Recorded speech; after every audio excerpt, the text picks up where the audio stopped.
Hallelujah, praise the Lord. കർത്താവായ യേശു ക്രിസ്തുവിൽ ഈ അനുഗ്രഹീത ശുശ്രൂഷയിലേക്ക് എല്ലാ ദൈവമക്കളെയും സ്നേഹത്തോടെ സ്വാഗതം ചെയ്യുന്നു. എല്ലാവരെയും ദൈവം അനുഗ്രഹിക്കട്ടെ. നമുക്ക് പ്രാർത്ഥിച്ച് ഈ ശുശ്രൂഷ ഇവിടെ ആരംഭിക്കാം. പ്രിയ കർത്താവേ, ഈ അനുഗ്രഹിക്കപ്പെട്ട നിമിഷങ്ങൾക്കായി സ്തോത്രം. ഈ ശുശ്രൂഷ ക്രമീകരണങ്ങൾക്കായി നന്ദി. ഈ ശുശ്രൂഷ ബ്രോഡ്കാസ്റ്റ് ചെയ്യുവാൻ ദൈവം തിരഞ്ഞെടുത്ത ഈ സ്ഥാപനത്തിനും ഈ സംവിധാനങ്ങൾക്കുമായി നന്ദി. രക്ഷയുടെ ആനന്ദം, രക്ഷയുടെ സുവിശേഷം ലോകം മുഴുവൻ അറിയുവാൻ ഈ ക്രമീകരണങ്ങളും ശുശ്രൂഷകളും മുഖാന്തരമാക്കണമേ. ഈ ശുശ്രൂഷ അനേകർക്ക് ആശ്വാസമാരെ തീരുവാൻ ഉയർത്തെഴുന്നേറ്റ് ജീവിക്കുന്ന കർത്താവായ യേശു ക്രിസ്തുവിൻ്റെ അത്യന്ത ശക്തി, ക്രിസ്തുവേശു മാത്രം നൽകുന്ന സമാധാനം, ആത്മരക്ഷ, നിത്യജീവൻ പ്രാപിപ്പാൻ ഇതും ഒരു കൈവഴിയായി തീരണമെന്ന് പ്രാർത്ഥിക്കുന്നു. എല്ലാവരിലും ദൈവ കൃപ വ്യാപരിക്കട്ടെ. ഞങ്ങളുടെ തലമുറകളുടെ അനുഗ്രഹത്തിനായി തീർക്കണമേ. കുടുംബങ്ങളുടെ സമാധാനത്തിനായി ഈ ശുശ്രൂഷയെ വേർതിരിക്കുന്നവർക്ക് സ്തോത്രം. ക്രിസ്തുയേശുവിൻ നാമത്തിൽ ആമേൻ, ആമേൻ, ആമേൻ.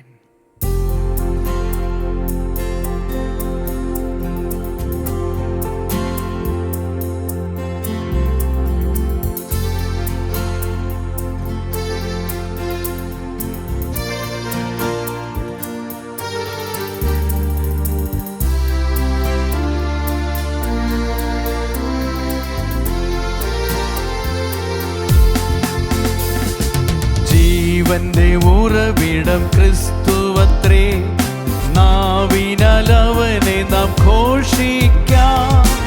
അവനത്രേ എൻ പാപഹരൻ, തൻ ജീവനാൽ എന്നെയും വീണ്ടെടുത്തോ. അവനത്രേ എൻ പാപഹരൻ, തൻ ജീവനാൽ എന്നെയും വീണ്ടെടുത്തോ.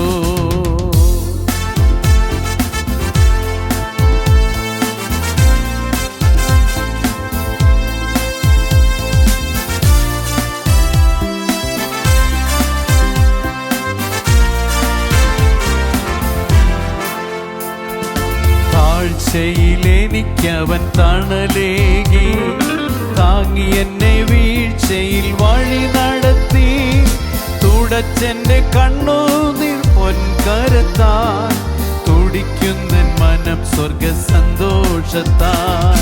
തുടച്ചെന്റെ കണ്ണുനീർ പൊൻകരത്താൽ, തുടിക്കുന്നൻ മനം സ്വർഗ സന്തോഷത്താൽ. ജീവന്റെ ഉറവിടം ക്രിസ്തുവത്രേ, നാവിനാൽ അവനെ നാം ഘോഷിക്കാം. അവനത്രേ എൻ പാപഹരൻ, തൻ ജീവനാൽ എന്നെയും വീണ്ടെടുത്തു. അവനത്രേ എൻ പാപഹരൻ, തൻ ജീവനാൽ എന്നെയും വീണ്ടെടുത്തു.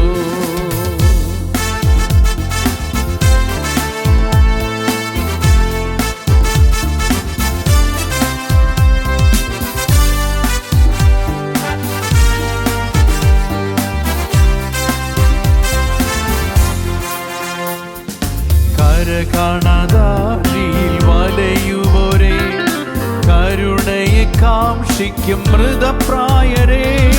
വരികവൻ ചാരത്തു ബന്ധിതരേ, തരുമവൻ കൃപ മനഃശാന്തിയതും.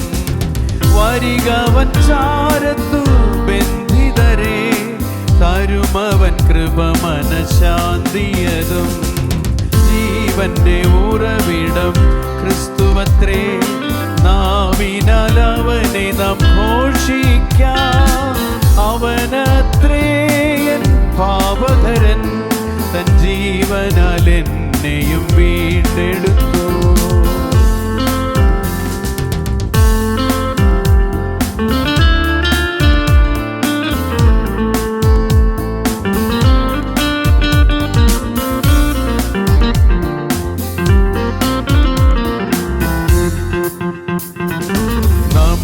മുൻ ചൊന്നതാം വിശുദ്ധന്മാരാൽ അലങ്കൃതമായ തിരുവചനം, അനുദിനം തരുമവൻ പുതുശക്തിയാൽ അനുഭവിക്കും അതിസന്തോഷത്താൽ.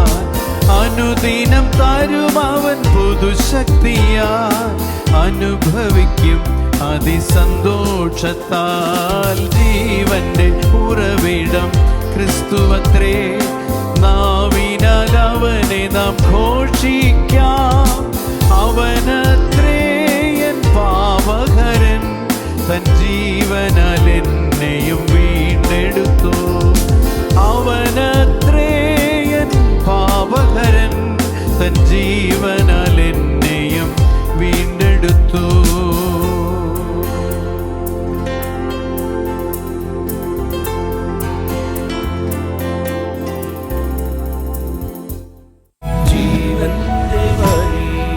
ഇന്ന് ഈ ദിവസം നമ്മൾ ഒരുമിച്ച് ചിന്തിക്കാനായി ആഗ്രഹിക്കുന്ന വിഷയം പരിശുദ്ധാത്മാവ് എന്ന വിഷയമാണ്.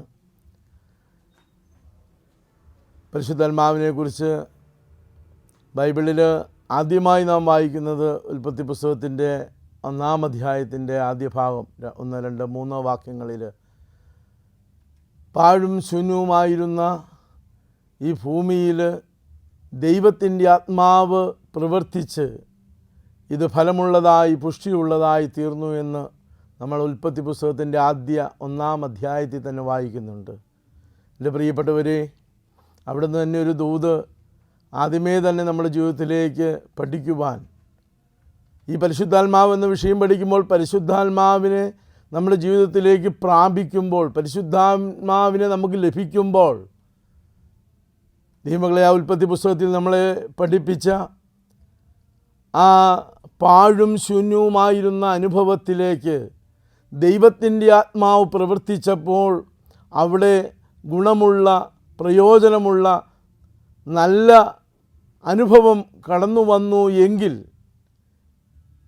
ഇന്ന് ഈ വചനത്തെ നമ്മൾ കേൾക്കുമ്പോൾ നമ്മളുടെ ജീവിതത്തിലും പരിശുദ്ധാത്മാവ് കടന്നു വരുമ്പോൾ, അതിൻ്റെ സാന്നിധ്യം നിറയുമ്പോൾ, അതിൻ്റെ കൃപ കൂടുതൽ അനുഭവിക്കുമ്പോൾ നമ്മളുടെയും ജീവിതത്തിൽ നിറമില്ലാത്ത, ഗുണമില്ലാത്ത ഏതെങ്കിലും അനുഭവങ്ങളൊക്കെ നമ്മുടെ ജീവിതത്തിൻ്റെ അനുഭവങ്ങളിലുണ്ട് എങ്കിൽ വളരെ വ്യക്തമായി ദൈവവചനം പഠിപ്പിക്കുന്നു, അതിന് രൂപാന്തരം വരുത്തുവാൻ, നിറവും ഗുണവും അനുഗ്രഹിക്കപ്പെട്ടതുമായി തീരുവാൻ നമ്മുടെ ജീവിതത്തെ, നമ്മുടെ കുടുംബത്തെ, നമ്മുടെ സമസ്ത മേഖലകളിലും സ്വാധീനം ചെലുത്തുവാൻ ഈ പരിശുദ്ധാത്മാവിന് ശക്തിയുണ്ട് എന്ന് ബൈബിൾ നമ്മെ പഠിപ്പിക്കുന്നു. പുതിയ നിയമത്തിൽ കർത്താവിൻ്റെ കൽപ്പനാപ്രകാരം ശിഷ്യന്മാർ, കന്യകാമറിയും ശിഷ്യന്മാരും 120 പേരടങ്ങുന്ന സംഘം കാത്തിരുന്ന് പ്രാർത്ഥിച്ചു എന്ന് നമ്മൾ പഠിക്കുന്നുണ്ട്.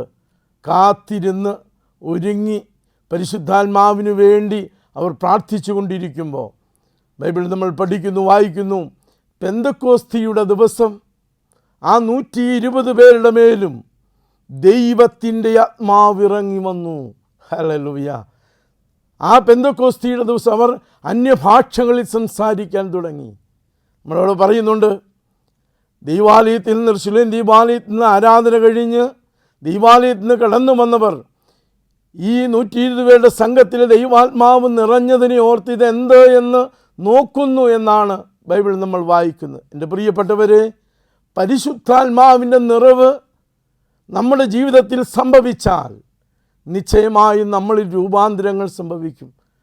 നമ്മുടെ ഭാഷകൾ, നമ്മുടെ സംസാരങ്ങൾ, നമ്മുടെ മുഖപ്രകാശം, നമ്മുടെ രീതികൾ, നമ്മുടെ ജീവിത ശൈലികളെല്ലാം മാറുമെന്ന് അവിടെ പഠിപ്പിക്കുകയാണ്. ദൈവത്തിന് നന്ദിയോടെ സ്തോത്രം. ഈ പെന്തക്കോസ്തിയെക്കുറിച്ച് ഒരു വാക്കൊന്ന് ചിന്തിച്ചാൽ, പഴയ നിയമത്തിലെ പെന്തക്കോസ്ത് ആ ദിവസത്തിൽ പരിശുദ്ധാത്മാവ് നിറഞ്ഞത്, ഈ ദിവസങ്ങളിൽ നമ്മൾ ചിന്തിച്ചാൽ നമുക്കെല്ലാവർക്കും അറിവുള്ള കാര്യമാണ്. മിസ്രൈമിൽ നിന്ന് പുറപ്പെടുന്ന ആ ഇസ്രായേൽ ജനത്തിൻ്റെ അനുഭവം. പുറപ്പാട് പുസ്തകം 12-ാം അധ്യായം 3-ാമത്തെ വാക്യത്തിലൊക്കെ നമുക്കറിവുള്ളതാണ്. ആ ഒരു കുടുംബത്തിനു വേണ്ടി ഒരാട്ടിൻകുട്ടിയെ യാഗമായി അർപ്പിക്കണം. എൻ്റെ പ്രിയപ്പെട്ടവരെ, ആ ഒരാട്ടിൻകുട്ടി ആ കുടുംബത്തിന് രക്ഷയാണ്. ആ വിടുവിക്കപ്പെട്ടതിൻ്റെ അപ്രകാരം ആ വിടുതൽ പ്രാപിച്ച് ഇസ്രായേൽ ജനം കടന്നു വന്ന് അതിൻ്റെ 50-ാമത്തെ ദിവസം പുളിപ്പില്ലാത്ത അപ്പത്തിൻ്റെ പെരുന്നാൾ ആഘോഷിക്കുന്നത്. പെസഹ പെരുന്നാൾ 50-ാമത്തെ ദിവസം പെന്തക്കോസ്തി. ദൈവമക്കളെ, ഇവിടെയും ദൈവമക്കളെ 50-ാം ദിനം നമുക്ക് വേണ്ടി പുതിയ നിയമത്തിലേക്ക് വരുമ്പോൾ 1 കൊരിന്ത്യർ ലേഖനം 5-ാം അധ്യായം 7-ാമത്തെ വാക്യത്തിൽ നമ്മെ പഠിപ്പിക്കുന്നുണ്ട്. നമുക്ക് വേണ്ടി നമ്മുടെ പെസഹ കുഞ്ഞാട് കർത്താവായ യേശു ക്രിസ്തു. ദൈവത്തിന് നന്ദിയോടെ സ്തോത്രം. മാനവരാശിയുടെ നമ്മളുടെ ജീവിതത്തിലെ ശാപം നിറഞ്ഞ പാപം നിറഞ്ഞ ജീവിതത്തിന് പരിഹാരം തരാൻ ബൈബിൾ അങ്ങനെ തന്നെ വ്യക്തമായി പഠിപ്പിക്കുന്നു. പാപത്തിൻ്റെ ശമ്പളം മരണമാണ്. നാം എല്ലാവരും പാപം ചെയ്ത് ദൈവതേജസ് നഷ്ടപ്പെടുത്തിയിരിക്കുന്നു. പ്രിയപ്പെട്ടവരെ, ഈ പാപത്തിന് പരിഹാരം പഴയ നിയമത്തിൽ അനേക യാഗങ്ങൾ നമ്മൾ പഠിക്കുമ്പോൾ അതൊന്നും പൂർത്തീകരണം സംഭവിക്കാതെ സ്വർഗത്തിലെ തൃത്വത്തിൽ രണ്ടാമനായ ക്രിസ്തു കന്യകാ മറിയത്തിൻ്റെ ഉദരത്തിലേക്ക് ഒരു ഭ്രൂണമായി ഇറങ്ങി വന്ന് ഒരു കുഞ്ഞായി പിറന്നു വീണ് 33 തിരുവയസ്സിൽ മാനവരാശിക്കു വേണ്ടി, എനിക്ക് വേണ്ടി, നിങ്ങൾക്കു വേണ്ടി, നമ്മളുടെ എല്ലാ ജീവിതത്തിൽ അറിഞ്ഞോ അറിയാതെ ചെയ്തു പോയ സകല പാപങ്ങൾക്കും വേണ്ടി, നമ്മുടെ പൂർവികർ വന്നുപോയ ശാപങ്ങൾക്കു വേണ്ടി, നമ്മുടെ രോഗങ്ങൾക്കു വേണ്ടി നമുക്ക് നിത്യത തരാൻ അവൻ അവസാന തുള്ളി രക്തവും നമുക്ക് വേണ്ടി ഊറ്റിത്തന്നു. ഹല്ലേലൂയ. ആ കാൽവറി യാഗം ദൈവത്തിന് നന്ദിയോടെ സ്തോത്രം. റോമർക്കെഴുതിയ ലേഖനം 10-ാം അധ്യായം 9-ാമത്തെ വാക്യത്തിൽ സുപരിചിതമായി നമ്മെ പഠിപ്പിക്കുന്നുണ്ട്. നമുക്ക് വേണ്ടി മരിച്ച കർത്താവിനെ, എനിക്ക് വേണ്ടി കാൽവറിയിൽ യാഗമായ കർത്താവിനെ ഞാൻ ഹൃദയത്തിൽ വിശ്വസിക്കുക. എന്ത് ചെയ്യണം? ഞാൻ കർത്താവിനെ വിശ്വസിക്കണം. ആ കർത്താവിനെ എൻ്റെ ഹൃദയത്തിൽ ഏറ്റുപറഞ്ഞ് ആദരം കൊണ്ട് ഞാനത് പറയുമ്പോൾ, യേശു എനിക്ക് വേണ്ടി മരിച്ചു, യേശു എൻ്റെ ദൈവമാണെന്ന് പറയുമ്പോൾ അവിടെ പറയുക, നീ രക്ഷിക്കപ്പെടും, നീ ദൈവത്തിൻ്റെ പൈതലായിത്തീരും. നിൻ്റെ മേലാണ് പരിശുദ്ധാത്മാവിനെ തരുന്നത്. നിൻ്റെ മേലാണ് പരിശുദ്ധാത്മാവിനെ തരുന്നത്. ദൈവത്തിന് നന്ദിയോടെ സ്തോത്രം. ദൈവമക്കളെ, ഇനിയും പരിശുദ്ധാത്മാവെന്ന വിഷയത്തെക്കുറിച്ച് പഠിക്കുമ്പോൾ എന്തിനാണ് പരിശുദ്ധാത്മാവ് നമ്മുടെ ജീവിതത്തിലേക്ക്, ഈ പുതിയ നിയമത്തിലേക്ക് കടന്നു വന്നത്? പുതിയ നിയമസഭയിലേക്ക് ഒറ്റ വാക്കാണ്, ഈ സഭയെ ഒരുക്കുവാനാണ്, നമ്മെ ഒരുക്കുവാൻ. യോഹന്നാന്റെ സുവിശേഷമൊക്കെ പഠിക്കുമ്പോൾ യോഹന്നാന്റെ സുവിശേഷം 3:5 നമ്മൾ വായിക്കുന്നുണ്ട്, ദാഹിക്കുന്ന ഏവനും എൻ്റെ അടുക്കൽ വന്ന് കുടിക്കേണ്ട ജീവജലത്തിൻ്റെ നദികൾ. നമ്മുടെ ജീവിതത്തിലേക്ക് ജീവൻ തരുവാൻ, നമ്മെ ഒരുക്കുവാൻ. ദൈവമക്കളെ, യോഹന്നാൻ 16:8 പറയുന്നു, പാപത്തെക്കുറിച്ച് ബോധ്യം വരുത്തുവാൻ. എൻ്റെ പ്രിയപ്പെട്ടവരെ, പാപത്തെക്കുറിച്ച് ബോധ്യം. ഇന്ന് നമ്മളനേക പ്രോഗ്രാമുകളിലൂടെ, സുവിശേഷ യോഗത്തിലൂടെ ദൈവവചനം കേൾക്കുമ്പോൾ നമ്മുടെ ജീവിതത്തിലേക്ക് ചോദിക്കുക, എത്ര വചനങ്ങൾ നമ്മൾ കേട്ടിട്ടുണ്ട്, പക്ഷെ അതനുസരിച്ച് നമ്മുടെ ജീവിതത്തെ ഒന്ന് ക്രമീകരിക്കുവാൻ, കേൾക്കപ്പെടുന്ന വചനങ്ങൾ നമ്മുടെ ജീവിതത്തിൽ അത് മുഴുവനായും സാംശീകരിക്കുവാൻ, ക്രമീകരിക്കുവാൻ നമുക്ക് സാധിച്ചിട്ടുണ്ടോ? എൻ്റെ പ്രിയപ്പെട്ടവരെ, പരിശുദ്ധാത്മാവിൻ്റെ നിറവിലുള്ള ഒരു വ്യക്തി ജീവിതത്തിലേക്ക് വചനം കേൾക്കുമ്പോൾ പരിശുദ്ധാത്മാവിൻ്റെ നിറവിൽ മാത്രമേ പാപബോധ്യം ലഭിക്കുകയുള്ളൂ. പരിശുദ്ധാത്മാവാണ് ഒരു വ്യക്തിക്ക് പാപബോധ്യം തരുന്നത്. ബൈബിൾ പഠിക്കുമ്പോൾ അനേക കാര്യങ്ങൾ നമുക്ക് പഠിക്കാനുണ്ട്. ദൈവമക്കളെ, ദാവീദിനെക്കുറിച്ച് പഠിക്കുമ്പോൾ 51-ാം സങ്കീർത്തനം രചിക്കാനിടയായത് നമുക്കെല്ലാവർക്കും അറിയാം. ദൈവത്തിന് നന്ദിയോടെ സ്തോത്രം. എന്താണ്? കൊടിയ പാപം ചെയ്ത്, മാരകമായ പാപം ചെയ്ത്, ഞാൻ വിശദീകരിക്കുന്നില്ല, കൊലപാതകവും വ്യഭിചാരവും തുടങ്ങിയ മാരക പാപം ചെയ്ത് ന്യായീകരിച്ച് ബത്ശേബ ഇപ്പോൾ എൻ്റെ രാജകൊട്ടാരത്തിലാണ് എന്നുള്ള ആ ബോധ്യത്തോടെ ന്യായീകരിച്ച് മുന്നോട്ട് പോകുമ്പോൾ നമുക്കെല്ലാവർക്കും അറിയാം, നാഥാൻ പ്രവാചകൻ പരിശുദ്ധാത്മ നിറവിൽ, ഹല്ലേലൂയ, പരിശുദ്ധാത്മ നിറവിൽ വന്ന് ചില ഉദാഹരണങ്ങളൊക്കെ പറഞ്ഞ് നമുക്കറിയാം. ദൈവമക്കളെ, ആ ഒരു വലിയ ധനാഠ്യനായ മനുഷ്യന് കുറേ ആടുകളുണ്ടായിരുന്നു, ധനാഠ്യനായിരുന്നു. എന്നാൽ അടുത്തൊരു കർഷകൻ, പാവപ്പെട്ടവനുണ്ടായിരുന്നു. ഈ ധനാഠ്യൻ്റെ ഭവനത്തിൽ വിരുന്നുകാർ വന്നപ്പോൾ അവൻ്റെ അനേക മാടുകളിൽ നിന്നൊന്നിനെ ഭക്ഷണം പാകം ചെയ്ത് കൊടുക്കേണ്ടതിന് പകരം ഈ പാവപ്പെട്ട കർഷകൻ്റെ ഒരാടിനെ മോഷ്ടിച്ചെടുത്ത് ഈ വിരുന്നുകാർക്ക് ഭക്ഷണം കൊടുത്തു. ഈ കാര്യം നാഥാൻ പ്രവാചകൻ വിശദീകരിച്ച് പറയുമ്പോൾ രാജാവായ ദാവീദ് ഉത്കണ്ഠയോടെ ചാടി എഴുന്നേറ്റ്, എൻ്റെ രാജ്യത്ത് ആരാണ് ഈ അനീതി പ്രവർത്തിച്ചത് എന്ന് ദാവീദ് ചോദിക്കുമ്പോൾ പരിശുദ്ധാത്മാവിൻ്റെ നിറവിൽ പറയുകയാണ്, ആ പാപി നീ തന്നെ. ആ പരിശുദ്ധാത്മാവിൻ്റെ നിറവിൽ ആ പ്രവാചകൻ്റെ ശബ്ദമാണ് നമ്മൾ 51 സങ്കീർത്തനത്തിലൂടെ അവൻ്റെ കുറവുകളെ ഏറ്റുപറഞ്ഞുപേക്ഷിക്കുന്ന.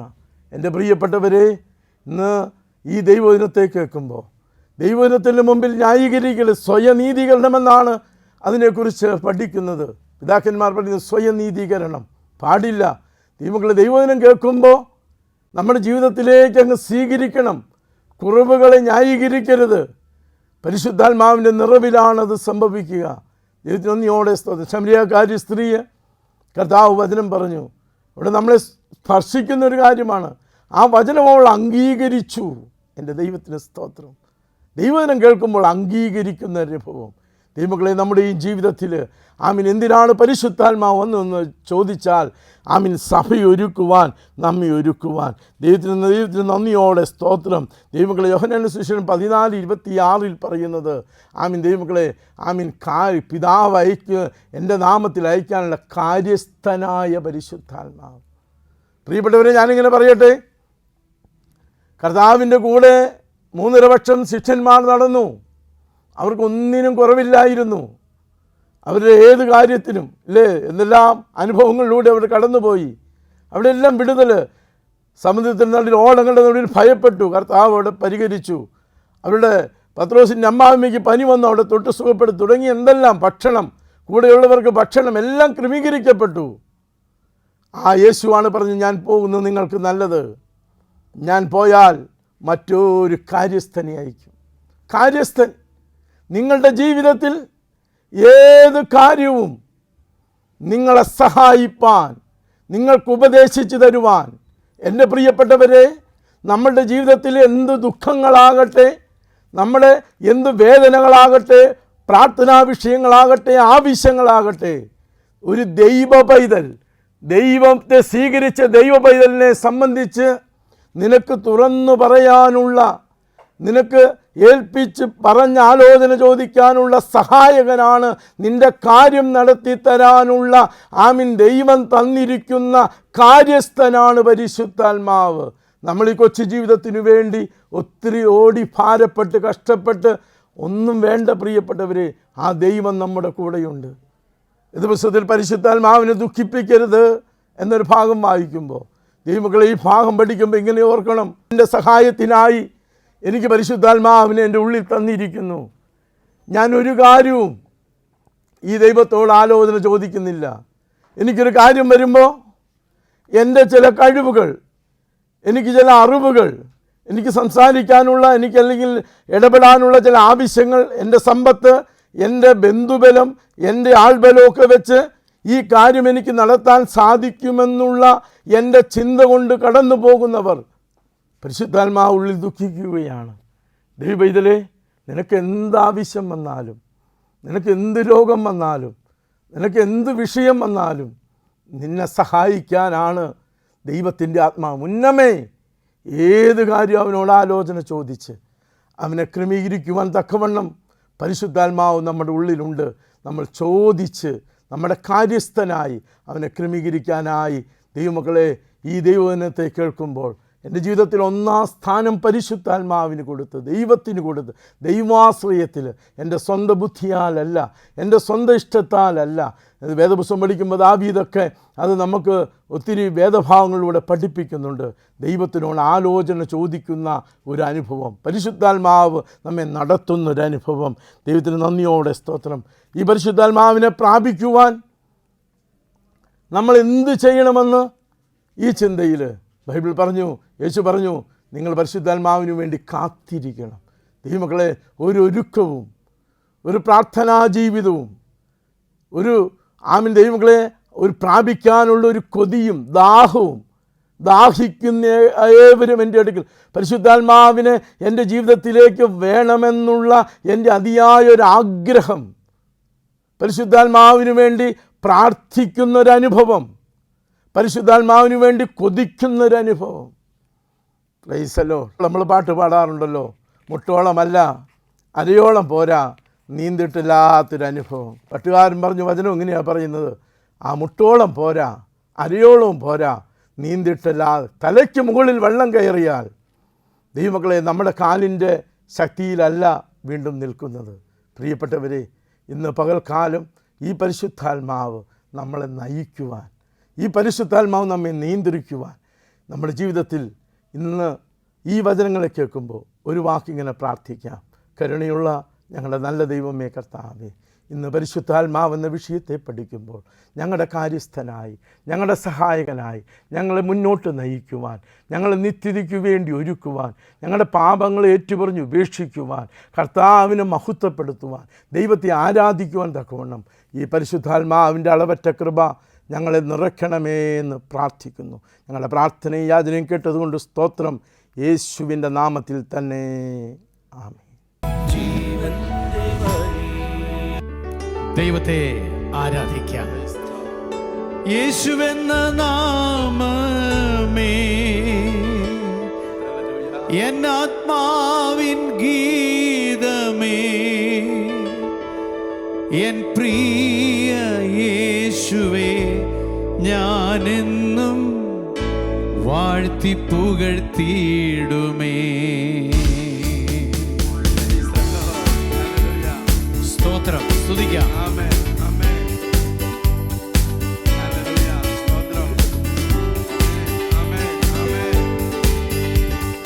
പാടി പുകഴ്ത്തിടം ദേവദേവനെ പുതിയതും കൃപകളോടെ. പാടി പുകഴ്ത്തിടം ദേവദേവനെ പുതിയതും കൃപകളോടെ. ഇന്നലെയും ഇന്നുമെന്നും മാറാ യേശുവേ നാം പാടി പുകഴ്ത്താം. ഇന്നലെയും ഇന്നുമെന്നും മാറാ യേശുവേ നാം പാടി പുകഴ്ത്താം. യേശുവെന്ന നാമമേ എൻ ആത്മാവിൻ ഗീതമേ, യേശുവെന്ന നാമമേ എൻ ആത്മാവിൻ ഗീതമേ, എൻ പ്രിയ യേശുവേ ഞാനെന്നും വാഴ്ത്തി പുകഴ്ത്തിടുമേ.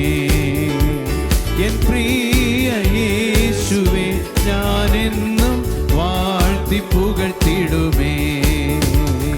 ഘോര ഭയങ്കര കാറ്റും അലയും കൊടിയതായി വരും നേരത്തിൽ, ഘോര ഭയങ്കര കാറ്റും അലയും കൊടിയതായി വരും നേരത്തിൽ, കാക്കും കരങ്ങളിൽ ചേർത്തു മാർവണച്ച സ്നേഹം നിത്യം പാടും ഞാൻ.